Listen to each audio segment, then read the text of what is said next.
Please give Rich Dixon a big round of applause.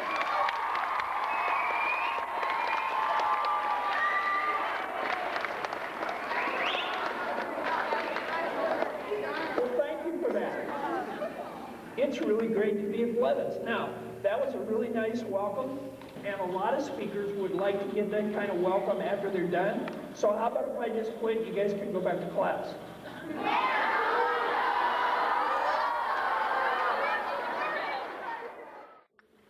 When you first came in here, what did you notice about me?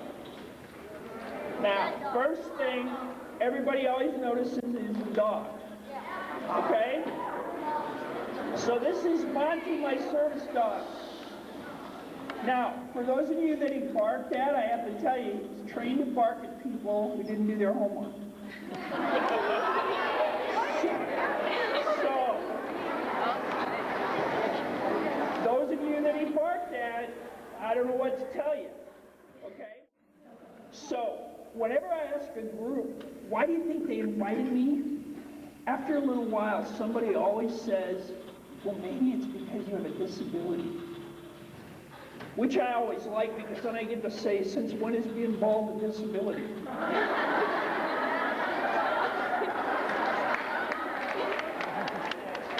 So, if it's not about being bald, then maybe it's about the wheelchair. So I want to talk to you a little bit about my story. Now, what I don't want to do is talk about the wheelchair, okay? But I want to use my story to talk to you about something more important, okay? And I'm going to ask you a bunch of questions today. And one of the questions simply is, what's your dream? It's Friday afternoon, okay, done with school, done with homework for at least a little while, except for the people Monty barked at, of course. So, what's your dream? First one is, what would you love to do?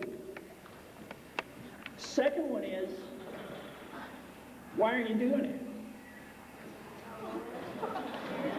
And the third one is somebody telling you that you can't do it?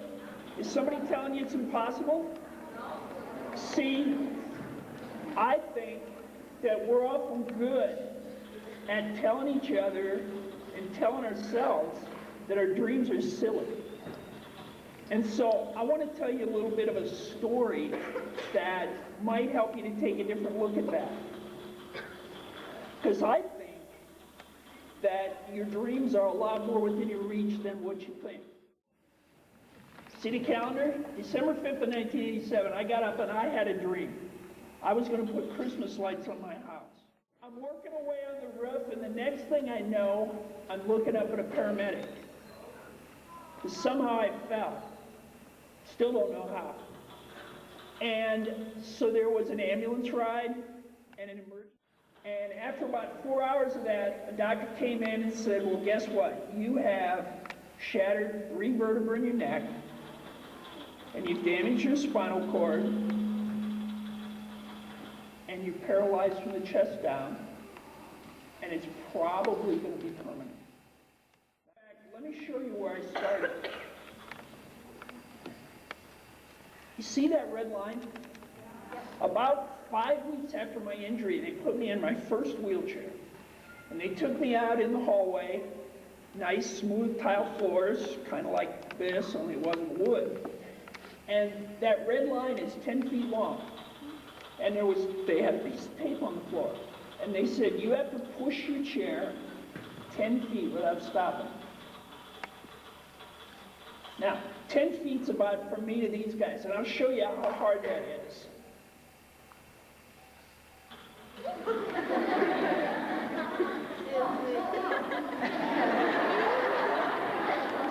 These guys didn't trust me. That doesn't look like a very big deal, does it? Well, guess what? I couldn't do it. It took me, I had to stop and rest like 3 or 4 times just to go 10 feet. I was not a very happy camper. In fact, I had a new attitude toward life. If I had been into tattoos at that point, I would have gotten that guy tattooed right here on my arm. Because I was mad. and I was unhappy with life. In fact, I'll share something with you that I'm not very proud of. I thought my life was over, and I really kind of wanted it to be over. I didn't want to go on like this. I was not thinking very much about dreams at that point. Okay? I was miserable to be around, and I wanted everybody else to be as miserable as I was. Now, I had two things going on. One was the injury. The other one was my crummy attitude. Now, you guys know the answer to this. What do you think was causing me more trouble? My injury or my attitude? Yeah, in fact, you guys have seen this guy around, right? He's around your school. I call him the little blue guy. Okay? At that time, what I saw was things like helpless, hopeless, can't do anything by myself, never going to be able to do anything by myself. I didn't like the little blue guy very much. Now, I think something different now. What do you guys think? Would this be a good t-shirt?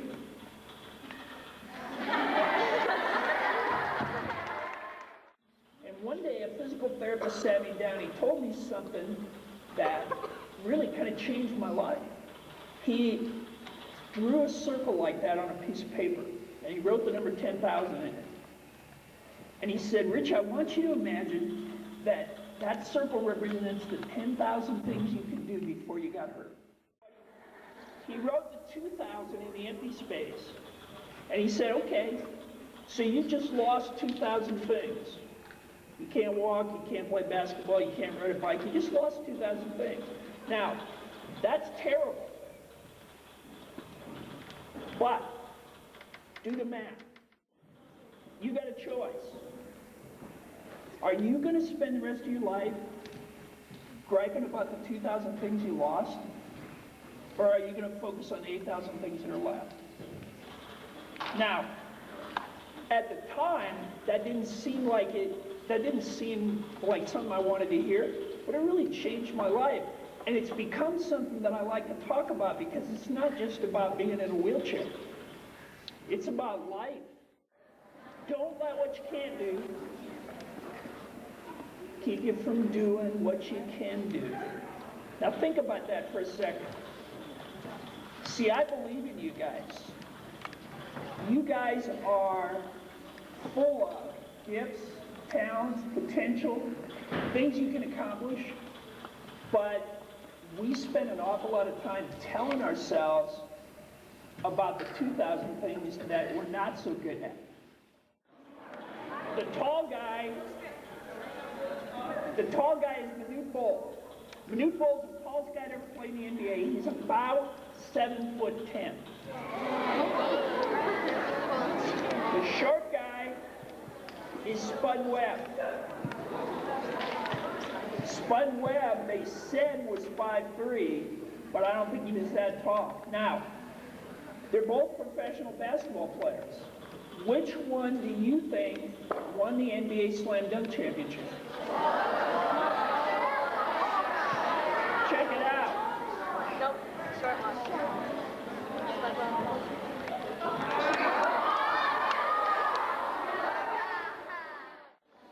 Imagine if Spud Webb had sat around his whole life saying, boy, I'm too short.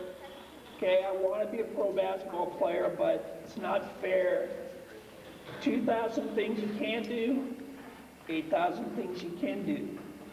See, Spud Webb could have spent his time comparing himself to everybody else. What I'm going to suggest to you is that's not a real good idea. Instead of saying, I'm not as big as that person, I'm not as fast as that person, I'm not as smart as that person, that's the 2,000 things. What about focusing on the 8,000 things that you are good at? Have any of you guys ever seen a hand cycle? It's basically a cycle that you pedal with your arms. Now, keep in mind, remember where I started this journey? Remember the 10 feet?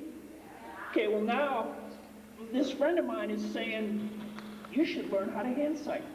And my response was very kind. I said, you are crazy. All right?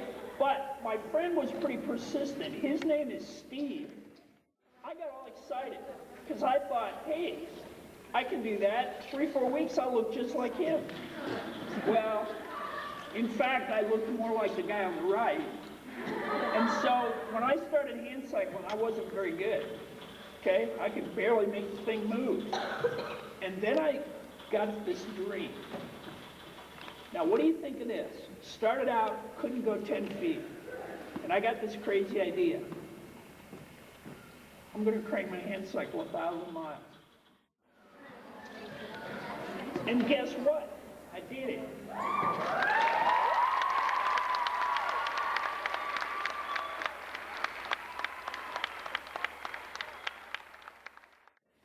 I cranked my hand cycle 1,000 miles in 1999 between the last day of school and the first day of school. Okay? Yes, you can. What would you love to do? Is it as crazy as riding a hand cycle 1,000 miles in the summer? Why are you doing it? And my challenge to you is never let somebody else tell you that you can't do it. And that includes the person inside.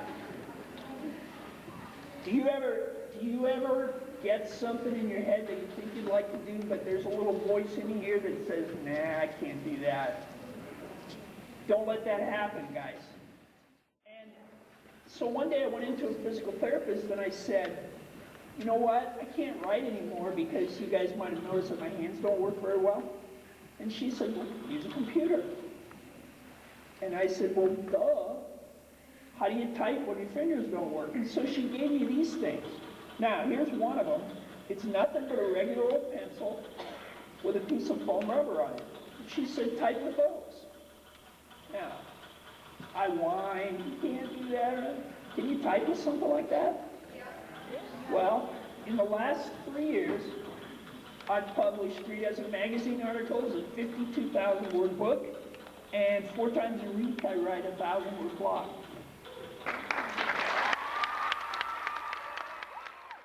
I want you to think about this when that little voice inside tells you that you can't do something. Because I want you to think, yes I can. Remember that 10 feet? Here's a better picture. That's me on my hand cycle with a horse feet. Remember, do you know how steep that road is? Yeah. Remember I couldn't push my chair? I'm going to scare these guys again. Remember I couldn't push my chair 10 feet without stopping? 10 feet, 1,000 miles, climbing hills. What's your dream? Why aren't you doing it? That's my challenge to you. So I'm going to leave you with this. I want you guys to dream. I want you to dream big. I want you to dream crazy things like riding a hand cycle 1,000 miles when you can't push your wheelchair 10 feet. And then I want you to go out and do it. And don't let what you can't do stop you from doing what you can do. Now I'll say this one more time, guys. It's not about me. We didn't have you come here today because I wanted to tell you a story about me. It's a story about you. It's a story about what you can accomplish. And whenever somebody else or you has that little voice that says, you can't do that, I just want you to think of this picture and say, yeah, I can. All together. Yes, you can.